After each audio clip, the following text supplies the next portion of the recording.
Welcome to Collegial Conversations with Diana Clark, the professional webinar series that offers clinical and personal perspectives on issues that are common, but often not talked about. Here is today's Collegial Conversation. Thank you, everyone, for joining this Collegial Conversation with Diana Clark. Today, joining Diana is Dr. Peter Gerhardt. Dr. Gerhardt is the executive director of the EPIC School in Paramus, New Jersey, and has more than 35 years' experience utilizing the principles of applied behavioral analysis in supporting adults and adolescents with autism spectrum disorders. Today, Dr. Gerhardt and Diana will be discussing topics around parenting, early identification of autism spectrum disorders, and how foundations for communication and socialization can be built within community settings. Thank you so much for joining us today. I'm going to pass the conversation over to you both. Thank you, Laura. Appreciate it. And may I call you Peter? Yes, please do. Okay, Peter, welcome, and thank you for joining me today. I've been looking forward to this conversation because I am woefully ignorant. So I am going to ask you some questions, and I'm going to start with a pregnant woman, okay? She has a baby. We all say to ourselves, I don't care who they are, I don't care what they do, as long as they have 10 fingers and 10 toes, I'm going to be happy, right? So this baby is born, seems neurotypical generally at birth. Is that correct? More often than not, yes, that's usually the case. Right. Okay. At what point do we start seeing symptoms or characteristics? Symptoms are not what I would want to use. Characteristics of somebody who is neuroatypical. There's sort of like two answers to that question. The first one is that clinically, sort of in a laboratory setting with the right tools, we can oftentimes identify kids, we would call them at risk for autism at that point, at about 18 months.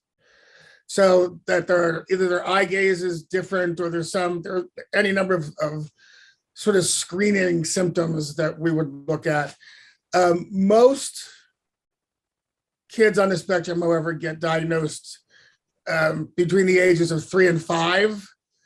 Even though the parents took them to get a diagnosis because they knew something was different. They knew something was so they sort of self-diagnosed much earlier than 3 to 5.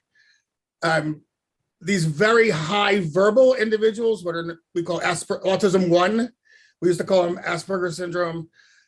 Many times they don't get a diagnosis till they're 9, 10, 11, or 12, just because they're high verbal, typical intelligence. They're just at first appear kind of quirky, and parents think, well, he'll grow out of it, and he or she doesn't. So, and lastly, so I guess there's actually 4 answers to the question. Unfortunately, like African-American, Hispanic, low SES families get their child diagnosed sometimes 3 to 5 years later than affluent middle-class white families. So, and what does that mean for the trajectory of somebody with a spectrum disorder? Yeah. The earlier we can identify someone and the earlier we can intervene in support of that person, the better the prognosis for an independent outcome. Now, we're not talking about, that they don't have autism anymore. But they have a heck of a lot more skills and a lot more opportunities than they would have if we didn't catch it early and start providing education then. Right. Is that because of, and excuse again my ignorance, wiring issues? We can actually, with neuroplasticity, start working around tools to shift the brain's neural network? Yeah, that's basically the idea behind it, yes. Because the brain, we now know that the brain is plastic throughout your life, but it's never more plastic than in those first couple of years of life. Right. More like rubber. I always think of plastic as hard, whereas rubber is a little more flexible. Yes. Yep. No, absolutely. So we talked about that at 18 months, the gaze might be different, language development might be different. What other symptoms or signs would we start looking for between the ages of birth and 3? like I said, the lack of eye contact is usually the first thing that parents notice, is that when they're playing little games with their kids, they're not making eye contact back, which is a very important, like, first sign. Social differences, not responding to typical social interactions from the people around them. Some kids on the spectrum start to develop language and then lose it. So, there's that. It's that if you think of autism as a language and social skills disorder primarily, that's where you're going to see those early signs, those early differences. Right. The third category would be repetitive behaviors, so engaging in stereotypy, like hand play, repeated hymn. Now, everybody on the planet engages in stereotypy. I engage in stereotypy, but I know the social rules about it, so it's easier for me to control it. Little kids on the spectrum, not understanding social rules, they may engage in very high rates of stereotypy to ignore everything else, that they're just engaged in that. So another significant indicator. So how do we do some differential sort of diagnosis with kids who also are very verbal and highly gifted intellectually? How do we make that diagnosis for those kids who in and of themselves are sort of out of the norm? Well, like I said, for that group, which under DSM-5 we now call Autism 1, usually it's when their typical peers really start to diverge in terms of social competence. So it's relatively easy to socially be a 5-year-old. If you're of average IQ, interests that are somewhat compatible with your peers, like it's not, typical 5-year-olds are really complex beings anyway. Don't get me wrong. I'm not trying to simplify, that. No, I get it. But then, around the age of 8, 9, 10, the social competence shoots up in the typical kids, but then stays here in the kid who will then go on to get diagnosed as an Autism 1 kid. Mm-hmm. It's not one of the things I would want to say is, and I say this to a lot of parents, that if you are going to have a child on the spectrum, there's never been a better time to have a child on the spectrum. And why is that? We just know more about autism. We know more about family support. We know more about intervention and respecting neurodiversity, that everybody has a right to sort of be who they are. Mm-hmm. And within that context, like my job is to, within that context, just give you the skills you need. So the resources available now, as opposed to when I started in the field back in 1980, the prevalence estimate was 1 in 10,000. Right. What is it now? Latest, I think it's like 1 in 48. So do you think, let me ask the question, do you think the incidence have increased in that, or the diagnosis has increased? I think the diagnosis has increased. And if you look at the numbers, it wasn't until DSM-4 that we really had this separate high functioning, I hate that term, but it's descriptive, able group, which you called Asperger's at the time. Now, Autism 1, the majority of that increase has been in that group. Yeah. Because we have so broadened the definition of the autism spectrum. I do think at some point, hopefully not too distant future, like we will stop talking about a spectrum and start talking about multiple autisms, that there are different autisms within. Can you stretch that out a little bit? What would you name them? Oh, I don't know, but I think one of the things I say, usually somewhat jokingly, but I partially believe it too, is I've worked with, a dozen individuals over the lifetime who could put together a jigsaw puzzle without looking at the picture and just pick out the pieces correctly in order. Like since I have a dozen kids who do that, like is there some theme that neurologically runs through this group that maybe they may join them together on some diagnostic level? I don't know, but it just seems it's an interesting skill to appear in X number of people. We know that they don't have to try the pieces and no, they can look at it and it goes together in their head and they can pick it. And they can see where it goes and they just put it together. It is astounding to watch, actually. What's also interesting is that there isn't, with this group, I've never sort of got the sense of joy doing it. I think the goal was just to complete it. Right. You know, I've started this, I wanted to get over. So they were happier when it was done than actually doing it. So it wasn't a mindful exercise. They didn't get in some kind of state of flow that some people do when they actually. Yeah, some people do. Yeah. Yeah. But so I think I think it's more helpful, at least for me, to look at autism not as a spectrum, but as a matrix. It's really, it should be like a 3-dimensional model of what autism is. I don't, oops. That's okay. I don't see, given the complexity of the disorder and that everybody agrees that if you met one person with autism, you met one person with autism, why we wouldn't want to move to more of a matrix type model where it's not just language and social skills, but behavior, and then add in context, and then add in all the, like, there's multiple factors we could look at to sort of pinpoint who this person is on the spectrum. You would add strengths in that analysis, right? Absolutely. Absolutely. I mean, I think that not just deficits, right? Right. The history of autism, for a number of reasons, has been very deficit based. Yeah. We look at what people can't do.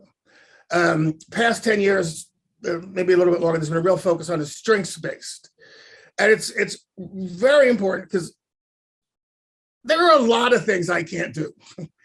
Like I can't speak Russian. Right. I can't ride a unicycle, but nobody ever talks about those things. They don't say, oh, Peter Gerhardt, he's a good guy, but he can't speak Russian. Right. If you're on a spectrum or have another disability, it's like, oh, they're a great guy, but they can't do this. And it's used as a definer, as opposed to saying what they really can do or like to do.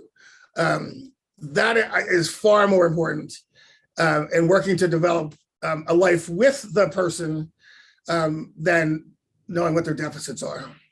100. I'm kind of tired of deficits. Yeah, me too. Me too.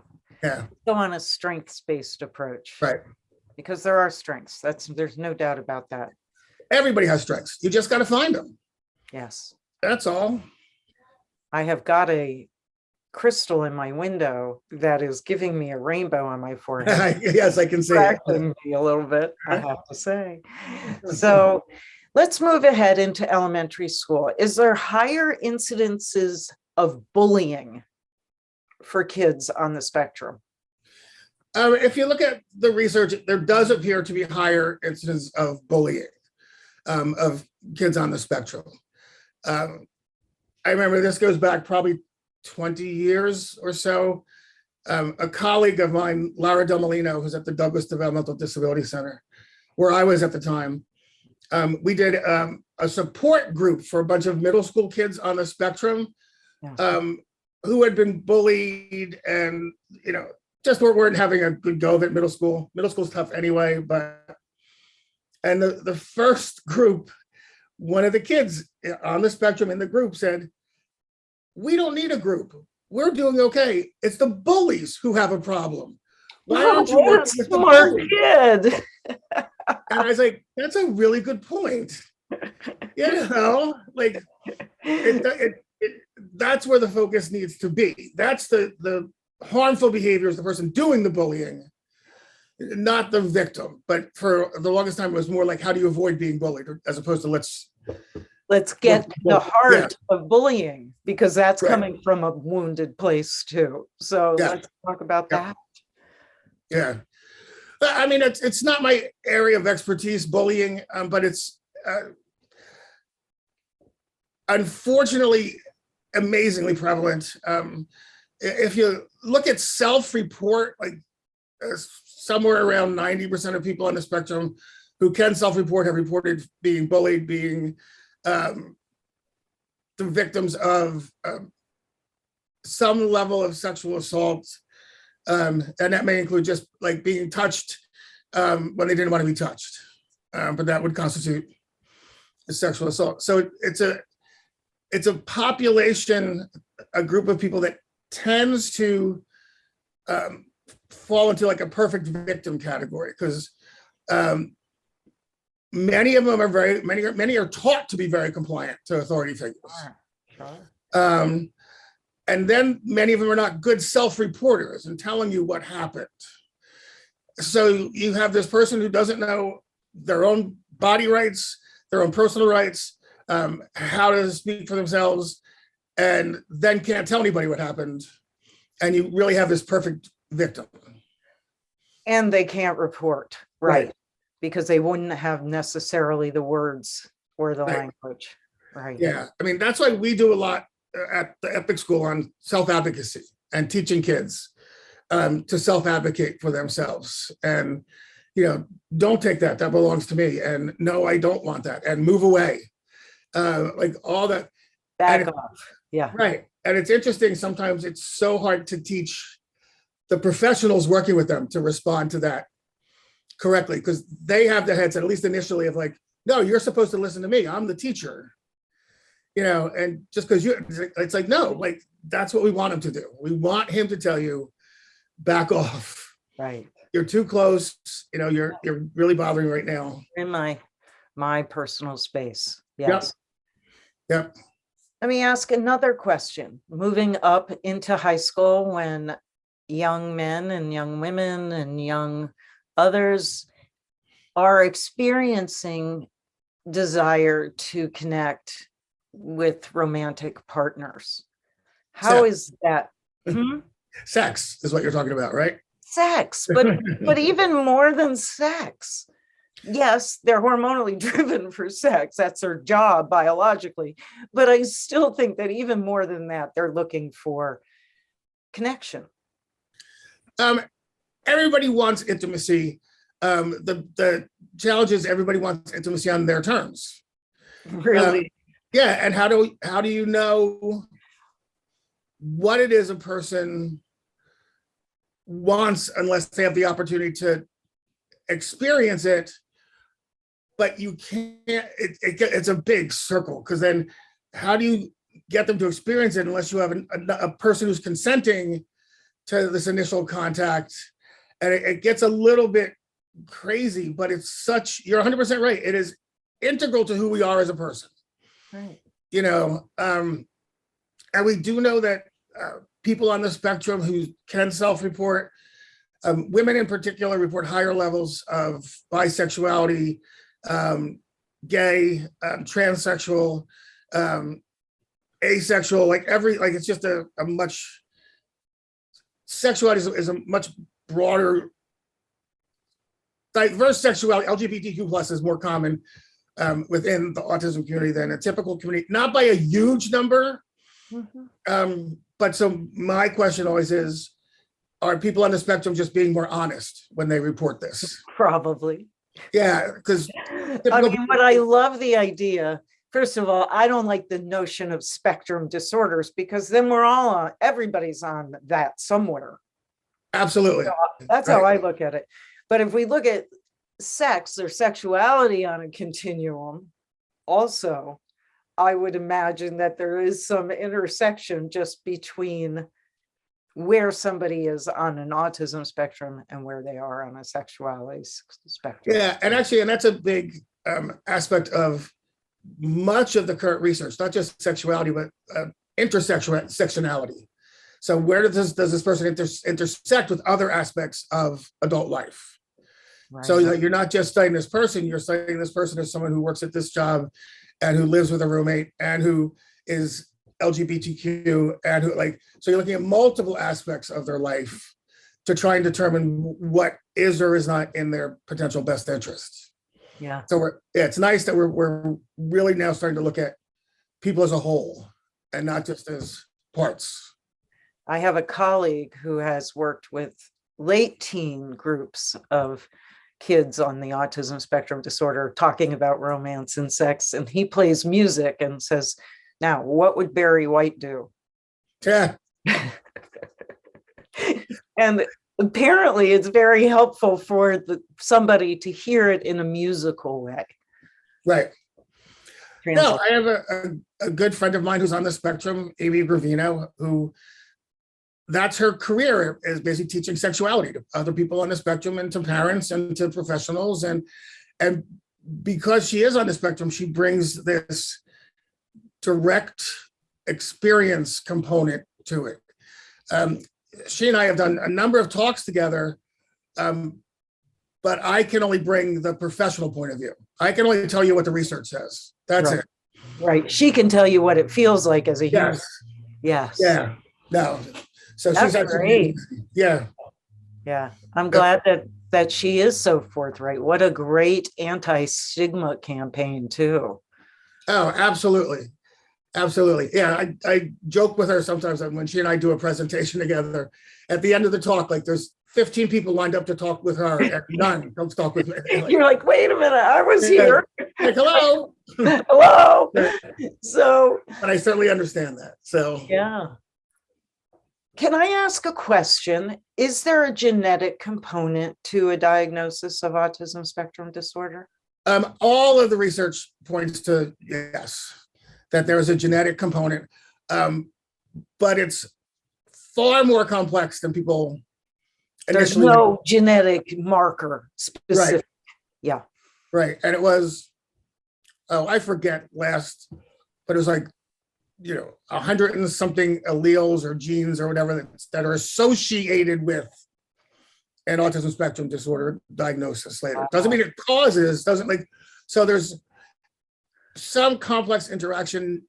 And the more we know about genomics and like turning genes on and off and like, I'm glad I went into psychology instead of right.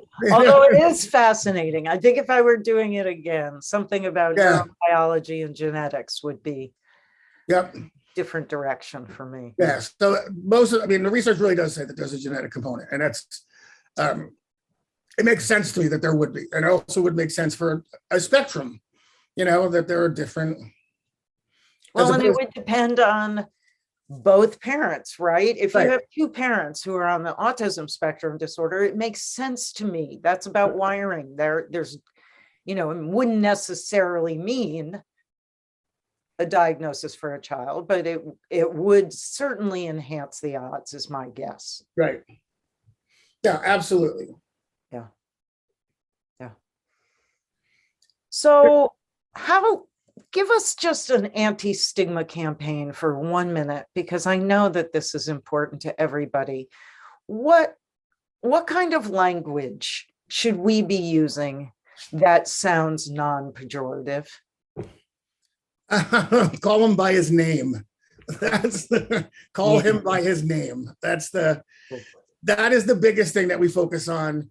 When individuality. Yes, This is John. This is Barbara. This is, as opposed to like, hi, we're Epic, we're a school for kids with autism. So they get diagnosed, they get identified by coming to us. So they have autism and they're special needs students. No, it's just Susan or Mary or Jane or Bill but I really think over the past 40 years of my career, we've made tremendous strides in a lot of areas. We've also made mistakes along the way. That's quite true. But I think the last bastion of intervention necessary is with the rest of the world.